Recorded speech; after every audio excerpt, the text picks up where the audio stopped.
ladies and gentlemen. Welcome back to the Shadow and Sun Show, and welcome back to another How We Play the Game, Why We Play the Game installment of non-magical items as treasure. As you can see from the title, tonight we're going to talk, or tonight for me, this morning we're going to talk about non-magical clothing and armor. And we touched on it last episode or the one before that, with holy inscriptions and script and symbols on your armor or even your clothing, which would if blessed or sanctified or what have you, should actually have an effect on undead trying to, at the very least, try to grapple you or touch you. They're not going to be one to want to do that. But what about, what if you could actually put mirrors? There's a famous magic item or non-magic item in the Caliban dungeon, the Ardenweald dungeon, that's a robe made out of mirrors or has mirrors sewed into it. If they were big enough or reflective enough, they should also have an effect on vampires or Medusa or other things that turn you to stone, wouldn't you think? But what about the good old-fashioned spikes and barbs and hooks on armor and studded leather? What about spiked leather? Being a metalhead, we've worn, or we're famous for wearing, a lot of studs and spikes and things like that. And the general purpose was to be able to use your armor, your elbows, your cuffs, your wrists, etc., as a weapon, and make it difficult for other folks to grapple with you or even hit you, because you hit a leather jacket with spikes, you're going to mess up your hand, especially the lapels that were spiked, things like that.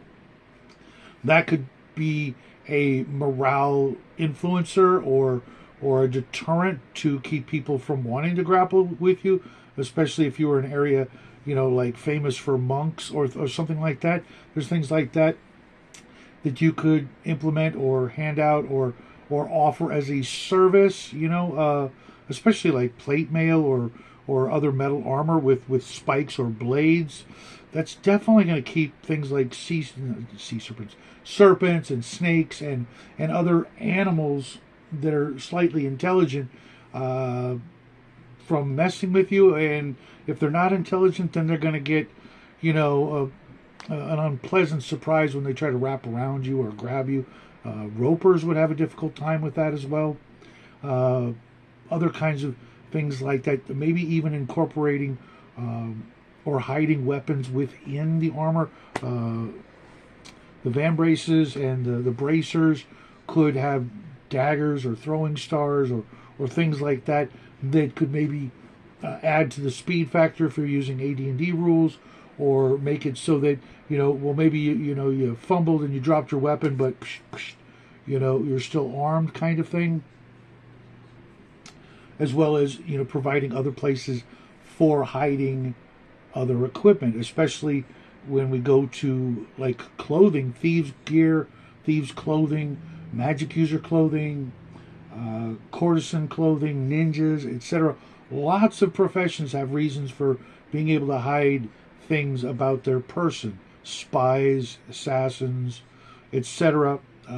Offering that as a service, or maybe they find a jacket or a robe or something that has hidden pockets. It's not magical, but it's definitely a thing to be able to use in a pinch, or maybe make it part of that character's regular dress style or considerations when they're shopping for clothes, or maybe they actually hire a private tailor to start making their own clothing like that. Then we also talked a little bit about gear that's resistant to things. I don't think that it would be possible to have like clothing or armor non-magically resistant to more than two things at once, depending on your take on it. Maybe even only one. But I could see, coating the inside and the outside versus two different things, maybe, if your GM is generous. And I don't mean like magic resistant or save versus, you only taking a quarter like a ring of fire resistance. I mean maybe takes off a point of damage per die, or maybe it resists, up to 4 or 5 points of damage before it's useless from said element or attack form. But you could easily incorporate techniques to make it somewhat fireproof. We have fireproof clothing today, and throughout the years there have been different techniques to make things fireproof as well as waterproof. And while I was thinking about this, I was reminded of back in the day. Most of you probably watching this don't remember, but those of you who remember good old-fashioned Gilligan's Island, there was an episode where the professor was, I want to say, making rubber from rubber plants or something. Maybe that's not even how it's done, but I remember distinctly that he was brewing up a big vat of some liquids. Pretty sure it was supposed to be rubber, and then Gilligan stuck his hand in it and pulled it out, and his hand was covered in this rubber, and then he was able to pull it off like a rubber glove. Maybe it was a trick photography thing, but imagine that you could find something like that, maybe to put on the bottom of your shoes, to make the equivalent of sneakers, or maybe to as in addition to that, being a thief, to protect you against electrical foot traps, or ground traps, or maybe rubber gloves or rubber insulated gloves, so that you don't get shocked from various electrical traps throughout the ages. I've seen numerous traps like that. Maybe coating the inside of your armor with rubber so that maybe you don't take as much damage from lightning. I'm sure you could work something out with your GM, or maybe you found something that somebody else did that, and it it's only a minor little thing, but it could be just the thing they need to make it through the next adventure a little easier, especially if you've got some sort of thing planned ahead. Maybe that one character will be a little better off against that one thing coming down the road. Then there's the benefit of clothing and armor on things like your charisma or your comeliness score if you're playing fantasy games, where if you're wearing the right clothing, you look the right part. Not just disguises, but fitting into upper level society, or the opposite, having the right biker jacket or gang jacket or whatever to slip in to a hideout of a big gang or something like that, to sneak in and to fit in, as well as in especially in fantasy situations, wearing the right clothing might give you the air of authority or wealth or power or influence by wearing the right color or the right sash or any number of things, obviously, that could also work on your charisma and your sex appeal or your comeliness. The right outfit, as we all know, people look at people,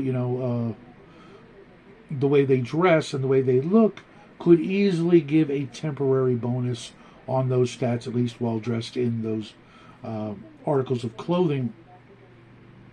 And that would thus give them a bonus on reaction rolls and influence rolls and morale rolls and things like that, especially if the captain, or the character now has men-at-arms or henchmen or flunkies or things like that.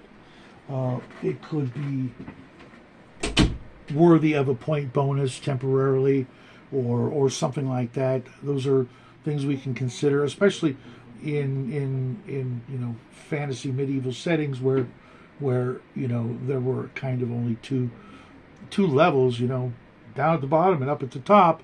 Well, if you start looking the part of up at the top and you go to a new town, a new village, a new city, you could easily pass yourself off Aladdin style as royalty from a faraway place, visiting undercover, and by the time they find out, through sending a letter or a carrier pigeon or something like that, they could, you could be well out of town and into the next location. But while you're there, receive better treatment, better food, better lodgings, things like that. All these little things actually, are fun to play as a character, to get away with, playing a part, playing a character, playing another character, and sneaking around and getting away with things you shouldn't through subterfuge and disguises and things like that. And then of course there is,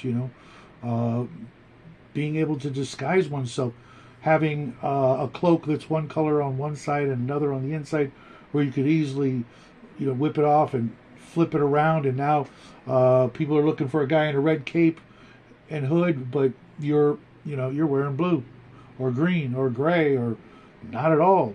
Things like that can easily trick the people, the pursuers, if they're not, highly intelligent. They're looking for, the whole town's looking for a guy on the roof in a red, cloak and hood, and you jump off the roof and you're now, in a gray cloak and hood. They might just look right past you. Having other clothing that's double-sided. We used to have a PE jerseys back in middle school that was one color on one side, another color on the inside. So we didn't do skins and shirts and skins. We just, take a shirt off and flip it. You're on this team. You're on that team for this particular intramural sports, game or whatever. Things like that. Finding that maybe even as a clue. Finding someone's, you kill the bandit, you find out they've got double-sided clothing. Maybe now you learn how they've been, infiltrating this area or getting away with these crimes because they had these little tricks up their sleeves, and you can teach them to your players as well as, help them find whoever it is they're looking for or whatever it is whatever mystery they're trying to solve, because maybe the people involved are also disguised or at least, temporarily camouflaged. And then we go into actual camouflage clothing. Back in the day, they didn't have quite the camouflage patterns, but there's no reason why you couldn't actually introduce that sort of thing earlier in your world's history. Maybe the elves, the wood elves of such and such, are such good, sneaks and rangers and woodsmen because they have actual ghillie suits, or they've developed a camouflage pattern of their own that they wear on their hunting apparel. Why not? There's no reason that you have to stick strictly to Earth's chronological timeline of developments, technologically, socially, etc. Unless you are trying to run Earth, in which case, don't invite me to that game because I'm not a fan. But if you're willing to move things around chronologically and allow for your world to develop differently, you can have different advancements at different times, and that will actually be the topic of either my next video or my Friday video. But that's what I've got for you today. Let's see what kind of clothing and armor innovations you've implemented in your games, or maybe you found as a character, or you tried to create in your GM's world. I'd love to hear about it in the comments section below. Until then, folks, I will see you in about 45 minutes with the second Breakfast Wednesday edition. You guys have an absolutely great afternoon, great day, and I will see you guys all in the funny papers.